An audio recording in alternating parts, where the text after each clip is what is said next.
بسم الله الرحمن الرحيم. الرحمن علم القرآن خلق الإنسان علمه البيان. الشمس والقمر بحسبان والنجم والشجر يسجدان. والسماء رفعها ووضع الميزان ألا تطغوا في الميزان وأقيموا الوزن بالقسط ولا تخسروا الميزان. والأرض وضعها للأنام فيها فاكهة والنخل ذات الأكمام والحب ذو العصف والريحان. فبأي آلاء ربكما تكذبان؟ خلق الإنسان من صلصال كالفخار وخلق الجن من مارج من نار. فبأي آلاء ربكما تكذبان؟ رب المشرقين ورب المغربين. فبأي آلاء ربكما تكذبان؟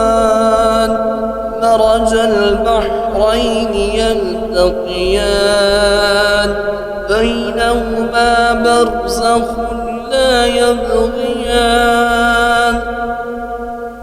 فبأي آلاء ربكما تكذبان؟ يخرج منهما اللؤلؤ والمرجان. وبأي آلاء ربكما تكذبان؟ وله الجوار المنشآت في البحر كالأعلام. وبأي آلاء ربكما تكذبان؟ كل من عليها فان ويبقى وجه ربك ذو الجلال والإكرام. وبأي آلاء ربكما تكذبان؟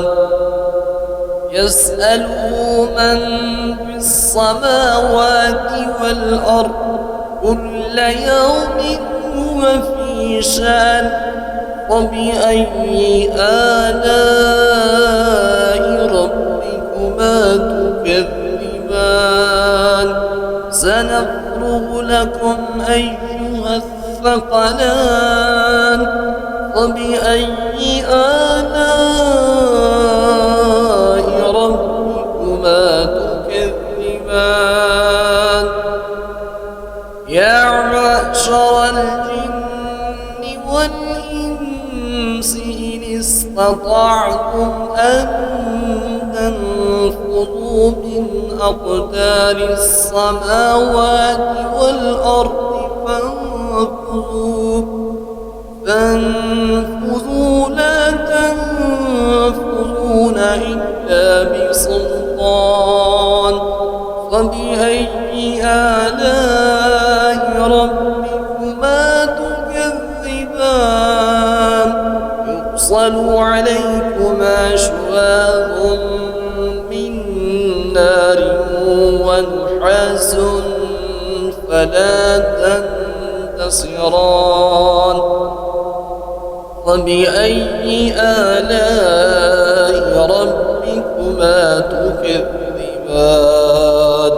فإذا انشق وانشقت السماء فكانت وردة كالدهان فبأي آلاء ربكما تكذبان فيومئذ لا يسأل عن ذنبه إنس ولا جان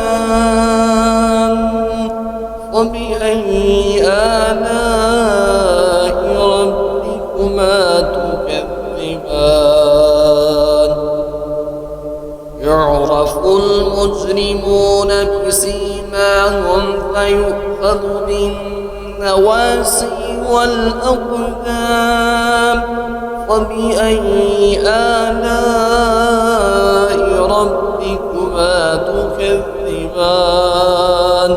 هذه جهنم التي يكذب بها المجرمون يطوفون بينها وبين حميم آن فبأي آلاء ربكما تكذبان ولمن خاف مقام ربه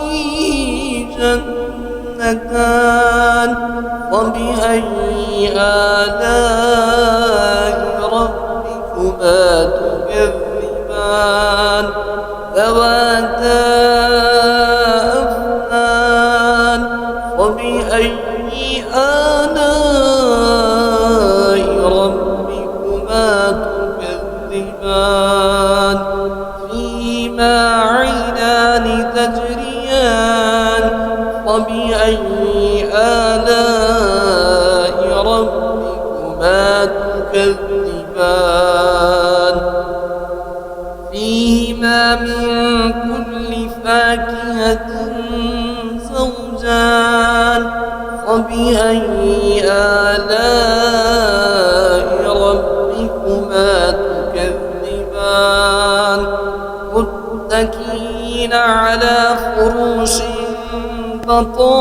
بطائنها من استبرق وجنى الجنتين دان فبأي آلاء ربكما تكذبان فيهن قاصرات الطرف لم يطمثهن إنس قبلهم ولا جان فبأي آلاء ربكما تكذبان كأنهن الياقوت والمرجان فبأي آلاء ربكما تكذبان هل جزاء الإحسان إلا الإحسان فبأي آلاء ربكما تكذبان ومن دونهما جنتان فبأي آلاء ربكما تكذبان مدهامتان فبأي آلاء ربكما تكذبان فيهما عينان نضاختان فبأي آلاء ربكما تكذبان فيهما فاكهة ونخل ورمان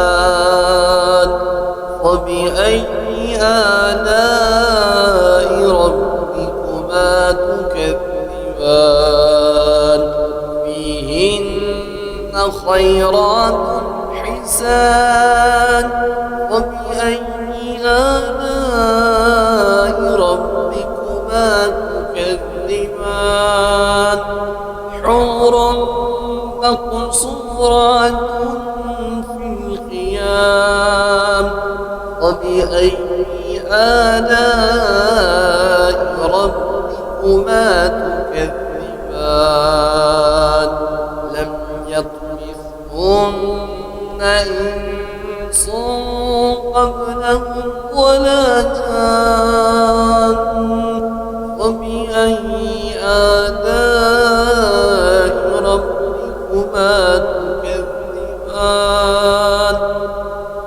متكئين على رفرف خضر وعبقري حسان فبأي آلاء ربكما تكذبان تبارك اسم ربك ذي الجلال والإكرام